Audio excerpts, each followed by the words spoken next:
മാതാപിതാക്കൾ SFIക്കാരാണ് ഈ ക്രൂരമായി മർദ്ദിച്ച് ഈ മകനെ കെട്ടിത്തൂക്കിയതെന്ന് പറഞ്ഞിട്ടും പോലീസ് SFIയെ ഇതിൽ നിന്ന് ഒഴിവാക്കാൻ വേണ്ടി നടത്തുന്ന ഹീനമായ ശ്രമമാണ് ഇപ്പോൾ നടക്കുന്നത്.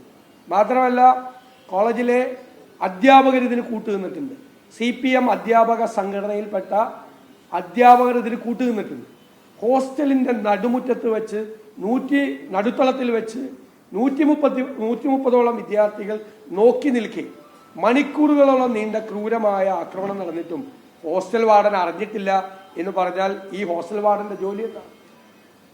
യൂണിവേഴ്സിറ്റിയിലെ ഡീൻ ഇത് അറിഞ്ഞിട്ടില്ല എന്ന് പറഞ്ഞാൽ ആരെങ്കിലും വിശ്വസിക്കുമോ? ഈ ഡീനാണ് ഇതിൻ്റെ അകത്ത് പ്രതിയാകേണ്ട ഒരാൾ.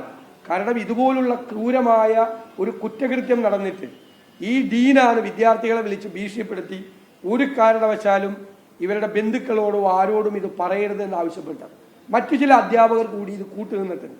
അതുകൊണ്ട് ഡീനെയും അധ്യാപകരുടെയും ഇക്കാര്യത്തിലുള്ള പങ്ക് ഇത് മൂടിവെക്കാനും ക്രിമിനലുകളെ രക്ഷപ്പെടുത്താനും വേണ്ടി അവർ നടത്തിയ ശ്രമം കൂടി വെളിച്ചത്ത് വരണം. അതിനെക്കുറിച്ച് കൂടി അന്വേഷിക്കണം. അന്വേഷിക്കുന്ന സമയത്ത് അവരെ ആ സ്ഥാനങ്ങളിൽ നിന്ന് നീക്കി പുറത്തു നിർത്തണം എന്ന് ഞങ്ങൾ ആവശ്യപ്പെടുന്നു. എന്തുകൊണ്ടാണ് SFI ഇങ്ങനെ അഴിഞ്ഞാടുന്നത്? നവകേരള സദസ്സിൽ ഞങ്ങൾ മുന്നറിയിപ്പ് നൽകിയതാണ്. നവകേരള സദസ്സിൽ DYFI SFI ക്രിമിനലുകൾ അഴിഞ്ഞാടിയ സമയത്ത് അവർ രക്ഷാപ്രവർത്തനമാണ് നടത്തിയത് എന്ന് അവരെ രക്ഷപ്പെടുത്താൻ വേണ്ടി പറഞ്ഞ മുഖ്യമന്ത്രിയാണ് ഈ ക്രിമിനൽ സംഘങ്ങളെ അഴിഞ്ഞാടാൻ വേണ്ടി വിടുന്നത്. മുഖ്യമന്ത്രിയാണ് ഈ കേസിലെ ഇത്തരം കാര്യങ്ങളിൽ ഇവരെ എല്ലാം ഇതിന് പ്രേരിപ്പിച്ച ആദ്യത്തെ വ്യക്തി കേരളത്തിലെ മുഖ്യമന്ത്രിയാണ്. കേരളത്തിൽ നടക്കുന്ന എല്ലാ അക്രമ സംഭവങ്ങളെയും പ്രോത്സാഹിപ്പിക്കുക. SFI സംസ്ഥാന സെക്രട്ടറി എറണാകുളത്ത് ഒരു KSU നേതാവിനെ തട്ടിക്കൊണ്ടുപോയി ലോ കോളേജ് ഹോസ്റ്റലിലെ കട്ടിലിന്റെ കാലിൽ കെട്ടിയിട്ട് വെളുപ്പം കാലം വരെ ക്രൂരമായി മർദ്ദിച്ചത് കേസിലെ പ്രതിയാണ് SFI സംസ്ഥാന സെക്രട്ടറി.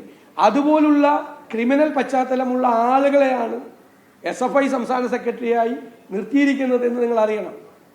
കഴിഞ്ഞ ദിവസം ഒരു SFIക്കാരൻ ഒരു പോലീസ് ഉദ്യോഗസ്ഥന്റെ കരണക്കുറ്റി അടിച്ചു പൊളിച്ചു. കർണപുടം പൊട്ടിപ്പോയി, ഡയഫ്രം പോയി അദ്ദേഹത്തിന്റെ. അപ്പൊ എന്തൊരു ക്രിമിനലുകളാണ്!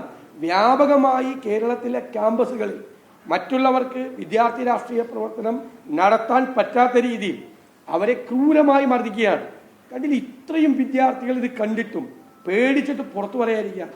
കാരണം പറഞ്ഞാൽ അവരുടെ ജീവൻ അപകടത്തിലാവും, ക്രൂരമായ മർദ്ദനം ഏറ്റുവാങ്ങേണ്ടി വരും എന്നുള്ള ഭീതിയാണ് ക്യാമ്പസിൽ.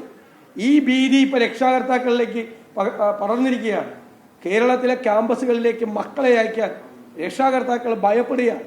പല കുട്ടികളും ക്യാമ്പസിൽ നിന്ന് ഇവരുടെ ആക്രമണവും ഇവരുടെ ക്രൂരമായ റാഗിങ്ങും ഒരു വിദ്യാർത്ഥി സംഘടന പ്രോഗ്രസീവ് എന്ന് അവകാശപ്പെടുന്ന ഒരു വിദ്യാർത്ഥി സംഘടനയാണ് റാഗിങ്ങിന് നേതൃത്വം കൊടുക്കുന്നത്.